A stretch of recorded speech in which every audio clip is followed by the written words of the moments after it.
강혜신의 오늘의 미국. 트럼프 전 대통령 입마금 돈 재판 최후 변론이 진행 중입니다. 판결은 유죄, 무죄, 의견 불일치 세 방향입니다. 어떤 결론이 나더라도 트럼프 전 대통령이 당장 감옥에 가는 일은 없을 것으로 예상됩니다. 전직 대통령의 경호 의전에 따라 경호 요원도 감옥살이를 해야 하는 등의 장애가 있기 때문입니다.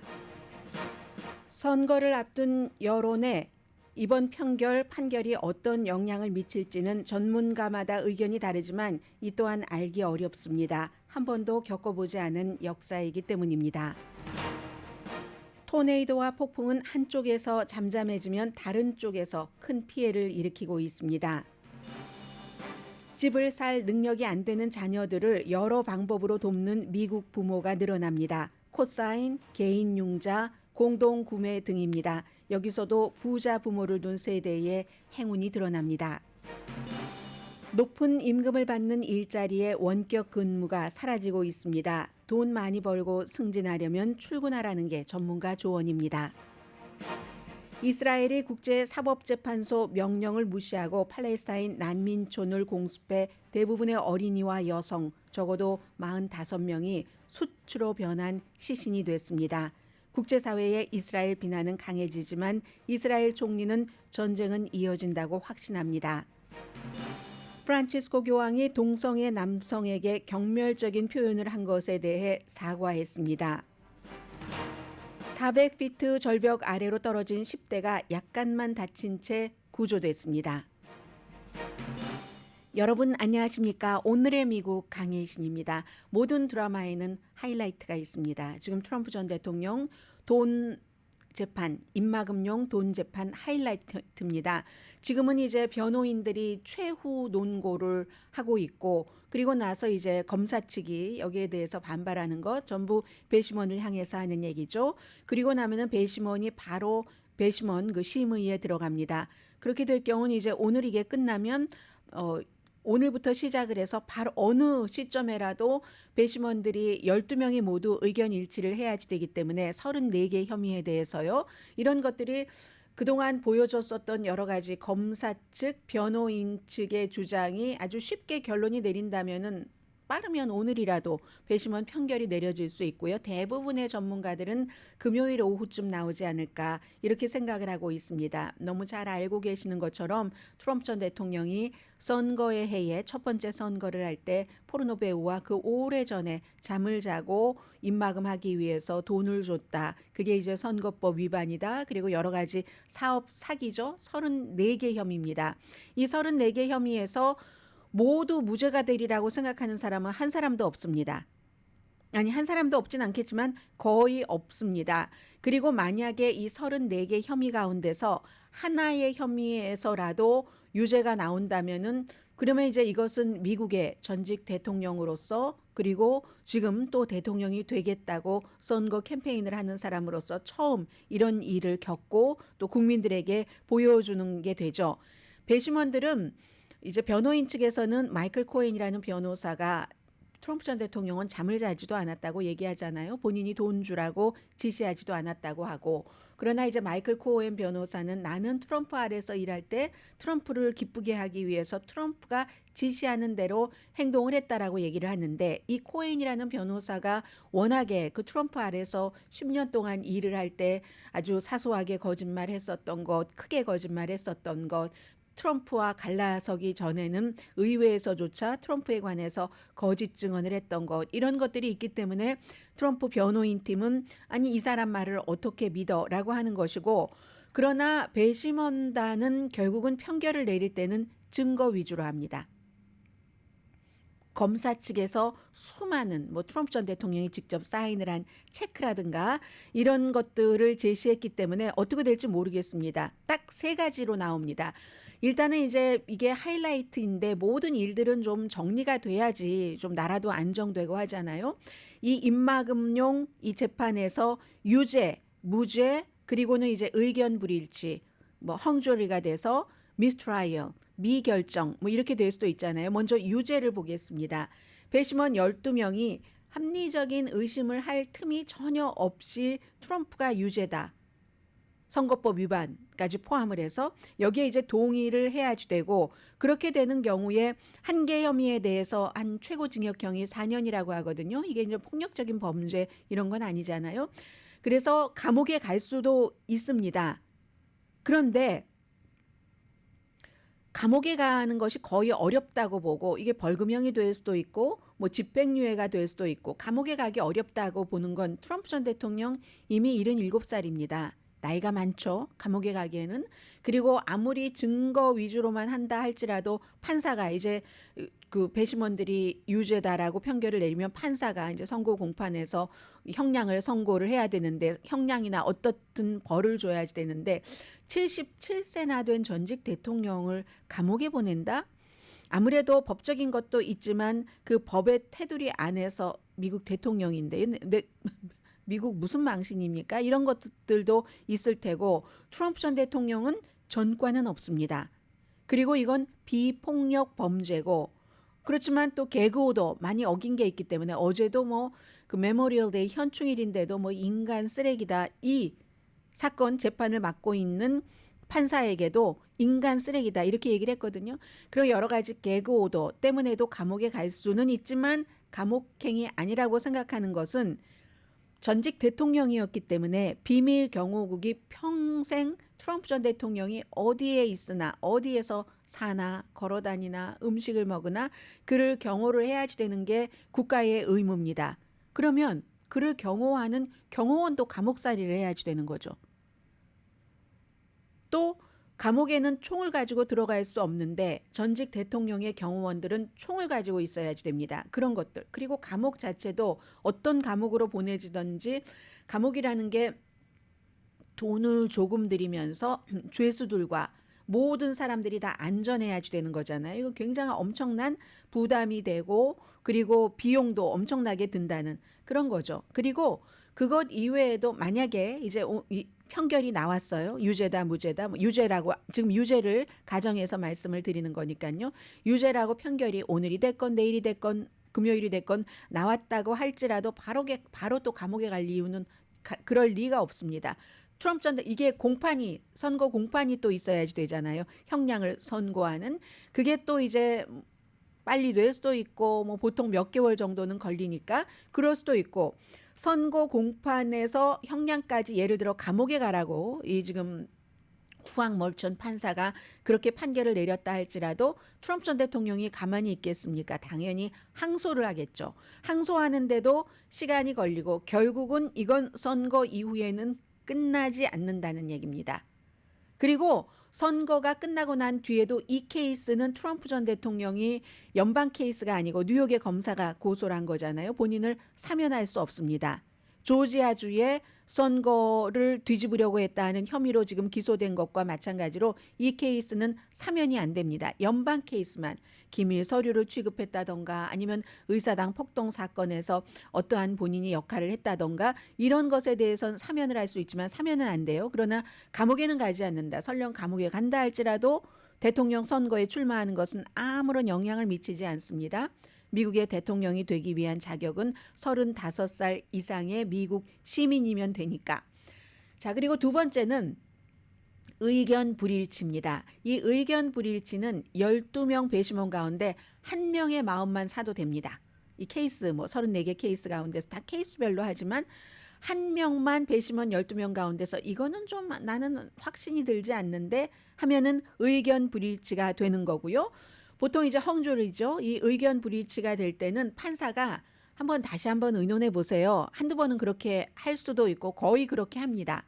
그러면 배심원들이 다시 서로 의논을 해서 배심원장도 뭐 다른 사람들을 설득시키고 해서 또 의견 일치를, 무죄가 됐건 유죄가 됐건 배심원들이 의견 일치를 가지고 나올 수도 있습니다.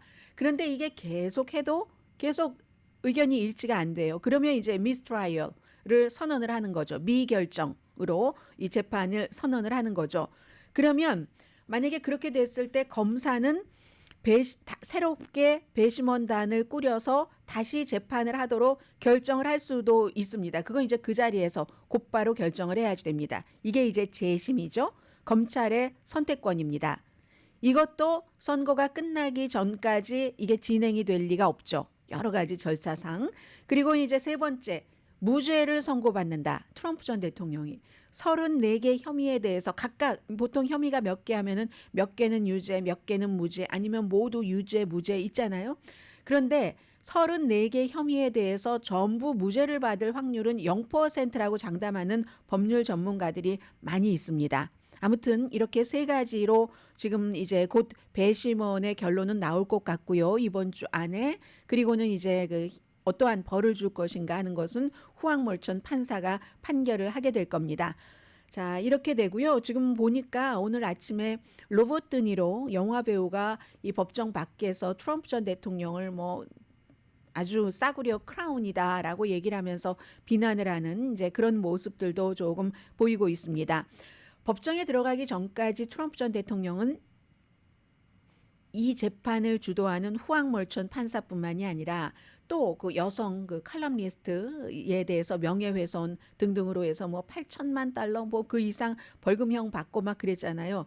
그런 것을 주도한 변호사 뭐 그쪽에 그 검사 뭐 이런 사람들도 인간 쓰레기라고 비난을 했습니다.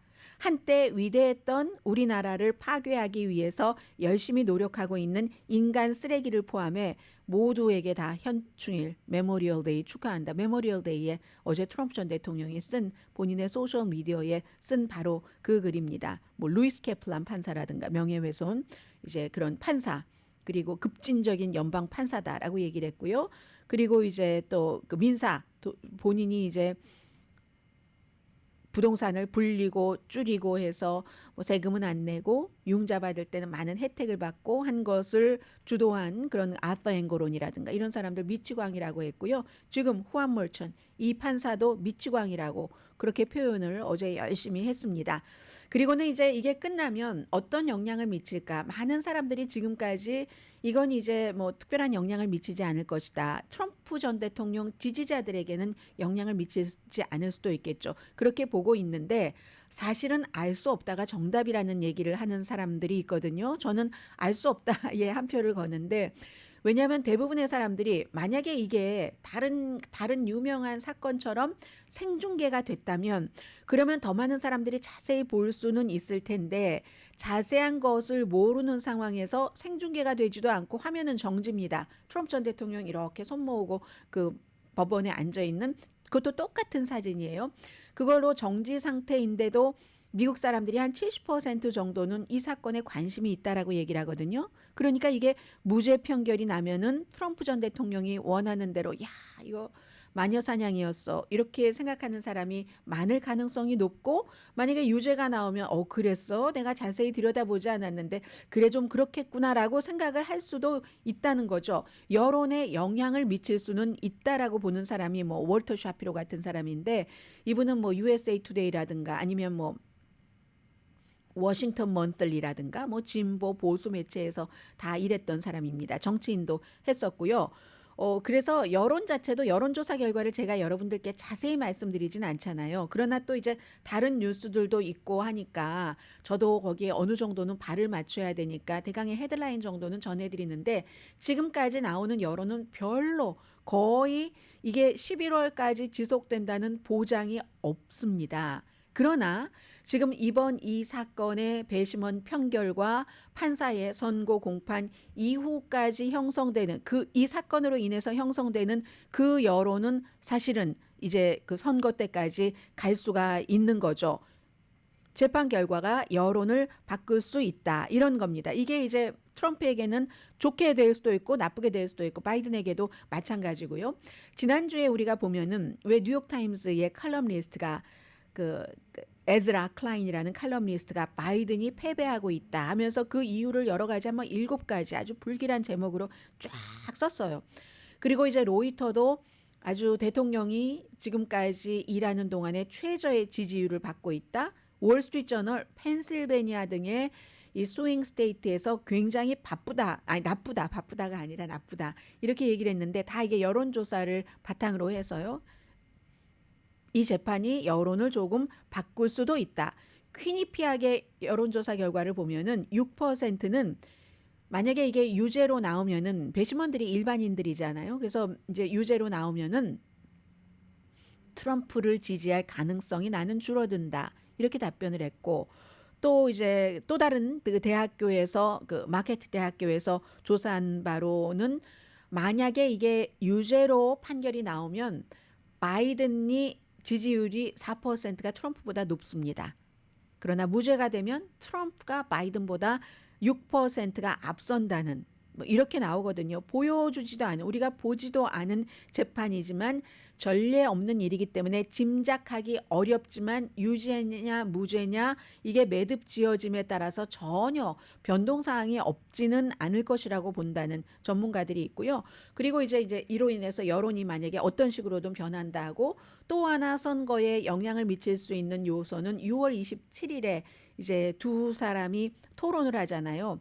그 토론. 근데 토론도 사실은 잘 몰라요. 왜냐하면 보통 토론을 대통령 그 토론을 후보 토론을 9월 달에 하거든요. 전당대회에서 양쪽에서 다 공식적으로 대선 후보가 된 이후에 하는데 이번에는 두 당이 전부 전당대회 7월 8월인데 열리기 전에 그 토론을 하기 때문에 그것도 사실은 알기가 어렵고 그리고 역시 그 바이든 대통령은 지난번에 국정연설이 굉장히 그 터닝 포인트였습니다. 국정연설에서처럼 바이든 대통령이 토론을 할 때도 괜찮네 하는 느낌을 준다면 그리고 여기엔 또 트럼프 전 대통령의 태도도 중요하죠. 태도라기보다 설정.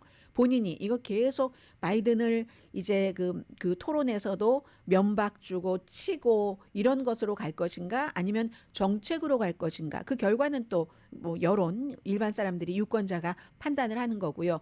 거기에 따라서 또 달라질 수가 있기 때문에 지금까지 뭐 바이든이 어떤 한 주에서는 앞서간다, 트럼프가 뭐 다 앞서간다 이런 것들이 별로 소용이 되지는 않지만 그만큼 이제 관심이 있으니까 사람들이 쭉 따라가는 거고요.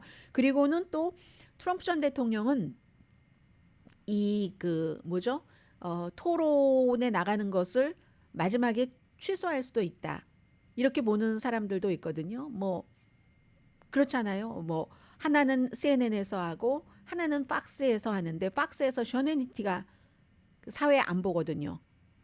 그리고 뭐 터커 칼슨이 이제 쫓겨났으니까 안 보고 바르틸로모 그 마리아 바르틸로모 그 CNBC에서 그 팍스로 간 트럼프 엄청난 지지자 이런 사람들이 사회를 보지 않는다는 걸 뒤늦게 알았습니다. 트럼프 전 대통령이 팍스에서 하자고 해서 오케이 했는데 뭐 그랬는데 그렇기 때문에 트럼프 전 대통령은 취소할 수도 있어서 이 토론도 어떻게 될지 사실은 알 수 없거든요. 그래서 지금으로서는 아무것도 알 수 없는 거지만 알 수 없는 것들을 그 불확실성을 하나씩 줄여가는 과정에서 이제 오늘 변호팀과 트럼프 전 대통령 이 검사 측의 최후 논고 같은 것이 다 끝나고 좀 하나는 정리가 될 것 같습니다.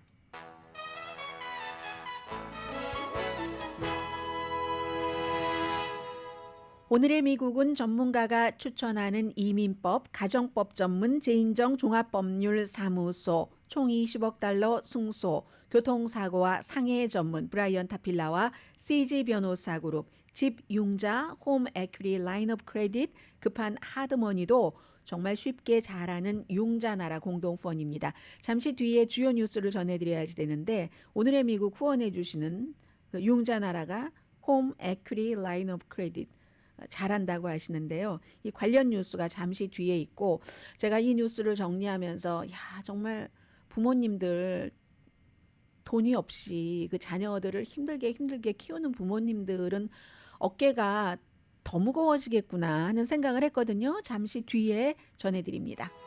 라디오 서울방송 오늘의 미국 듣고 계십니다. 왜 이렇게 엉켰어요? 엉켜도 아주 그냥 야무지게 엉켰네요. 야무지게 엉켜서 제가 이어폰을 풀어내는 방법도 아니죠. 보고 계십니다. 자, 라디오 서울 방송 오늘의 미국 주요 신문의 탑뉴스를 좀 전해드리겠습니다. 먼저 조지아주에 살고 계신 분들, 조지아주가 그렇게 보수적이라면서요. 제가 예전에 그 조지아주에서 야단을 많이 맞았는데 이제 트럼프 전 대통령 시절에 그리고 대통령 끝나고 나서 막 부정선거라고 주장하고 할 때 그건 아니다 이렇게 방송을 해서 조지아주에서 엄청 저 싫어하셨다고 싫어하셨다는 그런 얘기를 전해드렸습니다. 그런 분들이 이제 지금 시간이 지나면서 의견이 어떻게 달라졌는지 똑같은지 굉장히 궁금합니다. 그래서 마음속으로 조지아주에 관한 뉴스를 전해드릴 때마다 조지아주의 그 트럼프 전 대통령 지지자가 엄청 많지 하는 거 생각을 합니다. 아틀란타 저널 컨스티튜션부터 보겠습니다. 오늘 이 신문은 다른 신문과는 좀 달리 어제 있었던 그 메모리얼 데이에서 바이든 대통령이 얘기한 것, 결국은 모든 세대가 민주주의를 전부 방어해야지 된다. must defend 해야지 된다 하는 그런 게 이제 제일 위에 실렸고요.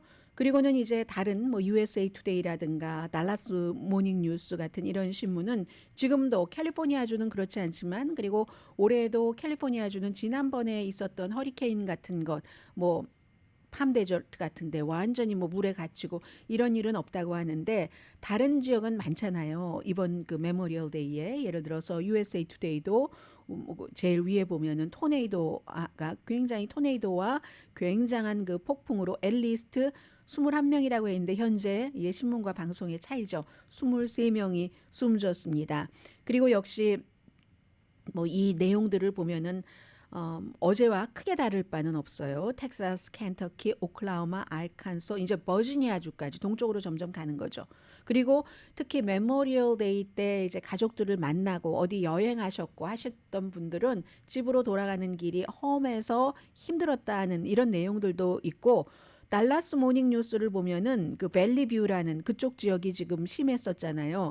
연방 정부 지원이 이제 이미 시작이 되는 겁니다. 항상 엄청난 재난이 있을 때는 일단 스탑 하고 그 뒤에 딱 그 틈새를 차고 들어가서 너무 또 덥고 습기도 많고 하잖아요. 그게 토네이도의 원인도 됐고 하니까 이렇게 달라스 모닝 뉴스 보면은 물 같은 것을 전부 사람들이 연방 그 재해청 사람들이라든가 이런 분들이 여러분들께 이렇게 도와드리고 나누어 드리고 하는 이런 내용이 가장 그 위에 보도가 돼 있고요. 탑으로 아이오와주에서도 지난주에 숨졌고 휴스턴에서도 마찬가지고 이 강력한 폭풍이 이제 동쪽으로 점점 가면서 켄터키주는 뭐 며칠은 좀 잠잠하다고 합니다. 다 지역 신문들이기 때문에 그런 것들을 강조했고요. 물론 이 사이사이에 가장 공통적인 것은 아마 오늘 맨 뒷부분에 제가 여러분들께 전해드릴 것 같은데요. 그런 내용도 있고 그리고는 또 공통적으로 거의 모든 그 매체들이 전한 것은 오늘 뭐 보스턴 글로브라든가 뉴욕 타임즈라든가 로스앤젤레스 타임스도 그렇고 사진과 함께 이건 뭐 스포츠를 좋아하시는 분들은 너무 잘 아시기 때문에 간추리기만 합니다. NBA의 전설이죠. 농구 스타 또 커멘테이터 빌 월튼이 71세면 아직 젊잖아요. 결장암으로 숨졌는데 그런데 이제 매체마다 다 강조하는 부분이 다른데 뭐 영원히 잊지 못할 그 탁월한 경기를 펼쳤다. 특히 로스앤젤레스 같은 경우는 뭐 그 이분이 칼리지 챔피언 그리고 그 두 번의 그 NBA 타이틀, 두 번의 그 대학 챔피언십 있기 때문에 UCLA니까 당연히 젊었을 때 사진을 실었어요. 그게 다르네요. 그 로스앤젤레스 타임스는 젊었을 때 그 사진을 그 빨간 그 저지 입고 포틀랜드 32라고 써 있네요. 그렇게 이제 그의 그 화려한 여러 가지 스포츠로서의 경력을 얘기를 했고 그리고 보스턴 글로브는 말씀드렸고 뉴욕 타임스는요. 역시 젊은 시절이네요. 젊은 시절인데 저는 이게 제일 마음에 듭니다. 말더듬이를 극복한 거예요. 말더듬이를 극복하고 커멘테이터를 했잖아요. 빌 월튼이. 그러니까 이게 얼마나 대단한 겁니까? 말더듬는 것을 극복하고 좋은 일, 훌륭한 일을 하는 사람이 많습니다. 뭐 대표적으로 바이든 대통령이 말더듬이잖아요. 지금도 약간 그런 그 기운이 있고 그런 거. 뭐 그리고 이제 뉴욕 타임스는 또 이 NBA의 그 전설이니까 뭐 센터지만 패싱도 너무 잘하고 리바운딩 그 스킬도 대단하고 뭐 이런 것 전부 이제 이 사람을 기리는 그런 것들이 오늘 신문에 나왔고요. 어, 어? 제가 로스앤젤레스 타임즈는 나이 들었을 때 모습을 실었네요. 뉴욕 타임스가 젊었을 때 실은 건가요? 네, 아무튼 그래서 이제 역시 컬러풀한 UCLA와 NBA 스타. LA 타임스는 나이 들었을 때 커멘테이터로서의 이 전설을 실었습니다. 예, 브루인스를 이끌었고 빅맨이다라고 표현하면서 네, 로스앤젤레스 타임스 네, 그렇습니다. 그래서 내셔널 타이틀과 그리고 이제 두 개의 뭐 이렇게 등등해서 암으로 숨졌다는 것. 모든 신문의 공통적인 부분은 이스라엘이 가자지구를 또 그 공습을 한 그런 내용이거든요. 오늘 뭐 뉴욕 타임스도 그렇고 젊었을 때 사진 실은 것은 뉴욕 타임스네요. 보니까 빨간 저지 포틀랜드 32. 그리고 워싱턴 포스트도 마찬가지로 역시 이 이스라엘의 공격이 얼마나 그 심각한가 그런 것을 실었거든요. 그리고 오늘은 의외로 신문이 더 이상 실을 게 없는 거예요. 트럼프 전 대통령의 이 그 마지막 최후 논고와 그에 따른 그 배심원 편결은 지금 나오는 것이니까. 그래서 이제 그런 것은 워싱턴 포스트가 아무래도 그 뭐죠? 그 정치를 중심으로 하는 신문이니까 이번 그 트럼프 재판이 스윙 보러들에게는 그다지 큰 영향을 미칠 것 같진 않다. 뭐 이런 기사는 있습니다. 그런 기사는 있고 오늘 이제 이 섹션에서 제가 하나 전해드릴 이슈는 워싱턴 포스트의 일면에 실린 그런 내용입니다. 집을 살 수가 없으세요? 에이, 마음과 데드가 헬프할 수 있어요. 이렇게 얘기하는데 저 이 제목 보면서 아니 아이들이 집을 사는데 헬프할 수 없는 맘과 데드는 얼마나 속상하실까 그런 생각을 좀 해봤습니다. 아무튼 요즘 추세라니까 그러니까 전해드리겠습니다. 도저히 집 살 능력이 안 되나요? 엄마 아빠가 도와줄 수 있어요. 이런 건데 점점 많은 특히 이제 처음 집을 사는 사람들 포스트 홈바이어가 부모에 의존하는데 예전 같으면요. 미국의 젊은이들이 굉장히 독립심이 강하잖아요. 그렇게 배우고 아주 태어나기를 그렇게 태어나기도 한 것도 있고 해서 아우 무슨 그런 거 막 창피해하고 하는데 요즘은 받는다는 얘기입니다. 점점 코사인 융자도 그렇고 다운 페이먼트도 해주고 아니면 공동으로 투자해서 집을 자녀와 함께 사기도 하고 너무 집이 비싸니까 게다 대고 이제 공급이 달리고 이유야 여러 가지죠. 이자율 등등 해서 그래서 이제 그 지난 30년 사이에 최근에 처음에 포스트 홈바이어가 집을 살 때 부모가 코사인 해주는 게 30년 사이에 최고랍니다. 자동차만 코사인하는 게 아니에요. 집을 살 때도 코사인을 하는 것이 1994년 이후에 최고다. 35살 미만의 첫 홈바이어의 그런데 그다지 많진 않아요. 저는 이 비율을 보고는 아직도 미국은 미국이네라고 생각을 했거든요. 35살 미만의 퍼스트 홈바이어의 1.6%가 55살 이상의 코사인을 받는답니다. 예전에는 그랬다는 거예요. 94년도에는. 그런데 그게 지금은 2022년 하면은 이제 팬데믹 2021년부터였으니까 조금 지나면서부터는 3.7배, 3.7%, 3.7%가 폴스트 홈바이어가 55세 이상의 코사인, 거의가 이제 부모님들이 되겠죠. 코사인을 받는다는 겁니다. 두 배가 됐다는 이 퍼센테이지로는 1.6%에서 3.7%로 100%에서 빼면 그다지 많지는 않지만 그러나 이게 그 늘어난 그 폭을 보면 두 배가 됐다는 겁니다. 프레디 맥에 내놓은 결과입니다. 그리고 레드핀도 내놨는데요. 이게 2022년이라고 말씀드렸잖아요. 2023년도에는 더해졌답니다. 더 심해져서 20대, 30대, 40대 초반 이제 집을 사는 그런 그 나이잖아요. 이때는 다운 페이먼트 해주는 게 그 전에는 조금 줄어들었던 시기도 있는데 그 다음에 이제 엄청나게 늘어나서 전체적으로 이런 나이대에 주택 구입자의 12%가 다운 페이먼트를 가족과 친구로부터 도움을 받는다. 앞에는 코사인이었고 지금은 돈으로 다운 페이먼트를 12% 처음 집 사는 사람의 20대, 30대, 40대 초반 가족과 친구로부터 도움을 받는다. 지난해에는 이게 또 뭐 9%가 늘어났대요. 이건 전국 부동산 협회의 조사 결과입니다. 특히 가족의 도움을 많이 받는 나이는 25살에서 33살 사이. 일찌감치 집 마련하고 편안하겠네요. 이 25살에서 33살 사이는 4명 가운데 1명이 이제 캐시 선물 주는 거죠. 기프트로. 아니면 이제 돈을 빌려주는 거죠. 은행에서 빌리는 게 아니라 융자, 이자율이 너무 많잖아요. 뭐 가족도 이자 받고 빌려주시는 분들도 계시겠습니다만은 뭐 은행만큼 받으시겠어요? 그래서 이제 빌려준다는 거죠.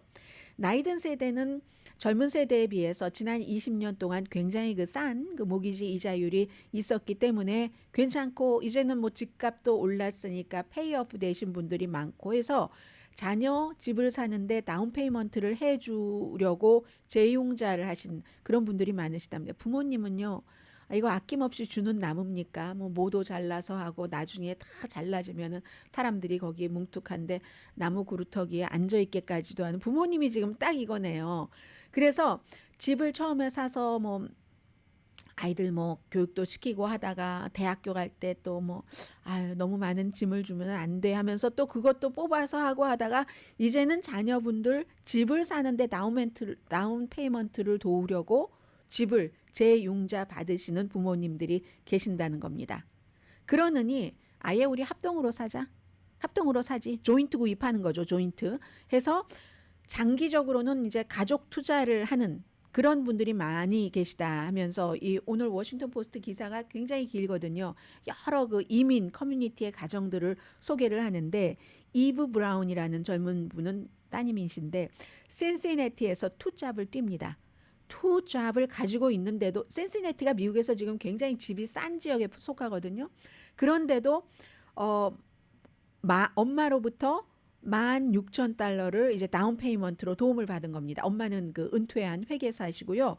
92,000달러가 모기지인데 이게 수입으로 본인의 수입으로 투잡을 뛰는데도 안 되는 거예요. 그래서 이제 엄마가 코사인도 했고 42살이에요. 이 따님이. 그런데 사실은 도움을 받고 싶지 않아서 버티다가 방법이 없다. 나는 더 이상 집을 못 사겠구나 해서 도움을 받았다고 하고요. 지금 주택값은 지역에 따라서 다르지만 팬데믹 기간 동안에 많이 올라서 미국의 중간 주택값이 42만 800달러잖아요. 센시내티 같은 데는 이거보다 싸고요. 그래서 여전히 높습니다. 점점 이제 감당하기가 힘들고 폴스트 홈바이어는 또 이게 좋아질 것 같지도 않고 곧 뭐 골드만삭스가 이달에 그렇게 얘기를 했잖아요. 주택 가치가 올해에 4.3%더 상승할 것으로 예상을 했습니다. 그래서 이제 주택이라는 게 이미 한번 가져보신 분들은 부모님들은 기쁨도 주고 또 안정감도 주잖아요. 그리고 좀 뭔가 돈을 낭비한다는 그런 생각들도 좀 덜하게 되고 해서 도미니카 공화국에서 2014년도에 이민 오신 분 43살에 첫 번째 집을 사셨습니다. 여자분인데요. 지금 61살이 되셨는데 이분이 지금 숏 렌탈 그 비즈니스를 하고 계시는데 마이애미에서 내 자녀에게도 나처럼 내가 집을 가져서 그 안정감과 기쁨이 있었던 것을 느끼게 하고 싶다 해서 그렇게 도와주시는 분이고요.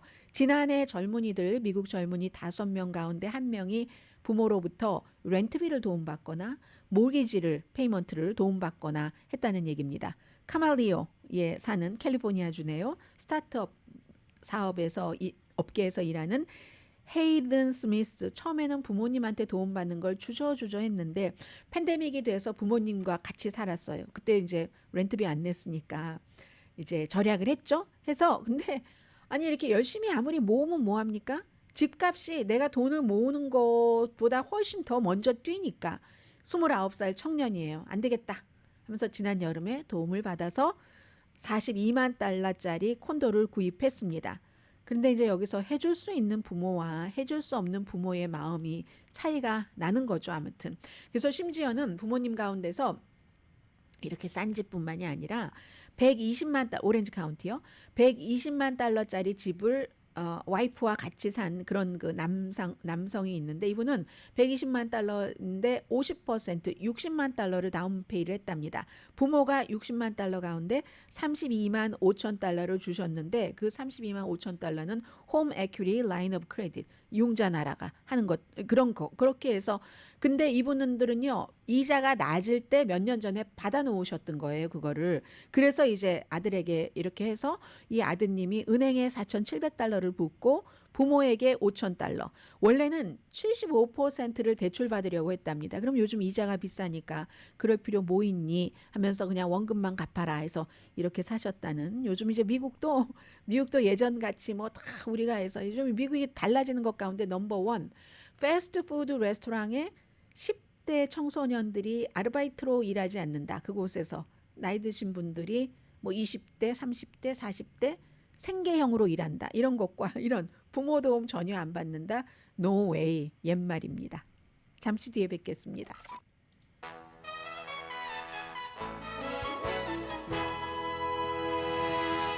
라디오 서울 방송 오늘의 미국 듣고 계십니다. 오늘도 뭐 주식시장 괜찮은 것 같은데요, 분위기.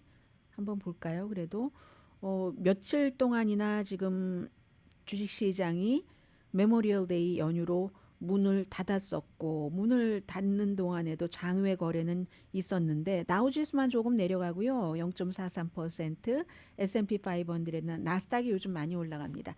오늘도 나스닥은요. 엔비디아가 굉장히 그 상승폭을 올리고 있는데 엔비디아가 시작할 때는 1064달러였거든요. 그런데 좀 전에 제가 보니까 들어오기 전에는 야, 이거 어디까지 가려고 그러나요? 1130. 시작이 1064였는데 1130이 됐거든요. 지금 많은 사람들은 한국에서는 뭐 엔비디아 막 올라가기 시작할 때 900대 이때 굉장히 많은 사람들이 뭐 전문가들 얘기, 유튜브 얘기 이런 것들을 듣고 많이 팔았습니다. 실제로 뭐 고평가가 됐다 해서. 근데 미국에서는 그때도 그렇게 보지 않았거든요. 그래서 지금 현재는 1130.41 이 정도. 오늘 6.17%가 올라갔습니다. 그리고 테무도요. 슬금슬금 올라가서 굉장히 지금 뭐 150대를 기록하고 있거든요. 올해 초에 100달러 안 됐었어요. 그런데 150달러 정도 기록하고 있고 아무튼 그 나스닥은 이렇게 엔비디아가 많이 이끌고 있는데 엔비디아가 아마 인텔이 빠지고 다우 그쪽으로 들어가지 않을까? 왜냐하면 뭐 여러 가지 인텔은 조금 기울고 그 엔비디아가 떠오르고 더군다나 엔비디아가 10대 1로 분할을 6월 7일에 한다고 하니까 뭐 많은 사람들이 지금 그렇게 생각들을 하고 있습니다. 높은 임금을 받는 원격 근무가 사라지고 있다. 제가 오늘 그 CNBC에서 본 것 같은데요. 그래도 CNBC에서 본 것 같은데 네 그런 거 더 힐이군요. 더 힐의 보도를 전해드리겠습니다. 그래서 왜냐면은 이게 이제 여러 일자리를 뭐 찾아주는 웹사이트라든가 아니면 뭐 이력서를 만들어주는 그런 곳이라든가 이런 데서 전부 통계를 내본 겁니다. 뭐 레더스라든가 레저미 빌더라든가 해서 지난해에 원격 근무를 하는 일자리가 거의 이렇게 많이요? 60%가 사라졌고요. 하이브리드는 95%, 하이브리드는 막 섞어서 하는 95%가 사라졌답니다. 차라리 이거냐 이것이냐 둘 중에 하나를 택하라. 셰익스피어 스타일이에요. 그러네요. 그리고 이제 레저미 빌더에서는 1000군데 회사 가운데서 90군데 그러니까 90%니까 900군데네요. 올해 말까지는 일주일에 닷새 풀타임으로 회사에 나와서 일하세요. 이렇게 했답니다. 세리뱅크 그렇죠? 뭐 HSBC 또 그 바클레이 뱅크 이런 데가 그렇다는 거거든요. 오히려 또 연봉을 많이 받으면 많이 받을수록 25만 달러 이상 연봉을 받는 사람 이거는 1년 전에는 그래도 원격 근무가 한 10% 정도 가능했거든요. 근데 지금은 25만 달러 이상 받는 그런 사람들은 지금 직장에서 그건 룰을 정하니까 4% 정도만 원격 근무가 이제 가능하답니다. 봉급이 낮아질 가능성도 있고요. 승진이 힘들어질 경우도 있고요. 그렇기 때문에 돈 많이 버시고 승진하시려면 사무실에 계세요. 이렇게 얘기하는데 사실은 대표적인 곳은 뭐 시리뱅크, 뭐 버클레이 뭐 이런 데보다도 줌이네요. 팬데믹 때 우리가 이제 줌 미팅 많이 하잖아요. 근데 그 이후에 뭐 구글 같은 데도 구글 미팅 이런 거 너무 좋아져서 사람들이 여러 가지 프로그램을 쓰고 있는데 줌도요. 일주일에 최소한 2번은 사무실에 출근을 해야지 된다. 이런 걸 지금 요구합니다. 모든 건 돌고 돌고 돕니다. 그리고 이런 얘기도 있네요. 그로서리 빌이 사실은 정확하게 따지고 보면은 지난해에 비해서는 1.1% 올라갔대요. 근데 사람들은 굉장히 비싸다고 느끼잖아요. 이게 왜 그러냐면은 결국은 뭐 이런 점도 있대요. 그 그로서리 빌 그 우리가 그로서리 스토어에는 다른 곳은 뭐 예를 들어 몰은 쇼핑몰은 1년에 한 번도 안 가도 그로서리 마켓은 아무리 적게 가도 얼마큼에 한 번씩은 가잖아요. 그때마다 리마인드 된다 이런 것도 있고 뭐 외식은 더 하겠죠. 그런데 사실은 따지고 보면은 지난해와 지금 사이는 1.1% 상승했지만 대통령 바이든 대통령이 취임하자마자 2021년이죠. 그러니까 2021년 1월 20일부터 지금까지는 거의 21%가 올라갔대요. 그러니까 자꾸만 그 몇 년 전과 이렇게 비교를 하면은 이럴 수밖에 없다. 이제 그런 느낌이 있다 해서 싼 거 찾는 게 도전이다라고 얘기하시는 분들이 많으신데 싼 거 찾으려고 해도 이제 무슨 뭐 99 센트를 주고 사는 이런 것도 자꾸만 이제 문을 닫고 있잖아요. 그리고 외식은 더해서 이 그로서리 비리 그로서리 스토어에서 지난해에 비해서 지금 1.1%가 올랐다고 하면 외식은 전반적으로 한 4.1% 올랐다고 하거든요. 이것도 예전에 2021년 팬데믹 직후 뭐 이런 때와 비교를 하면 한 20%, 22% 올랐네요. 그로서리 스토어보다 1%포인트 많이 올랐다는 거고요. 잠시 뒤에는 두 가지를 전해드릴 텐데 하나는 사실은 오늘 미국의 신문의 탑 뉴스이기도 했습니다.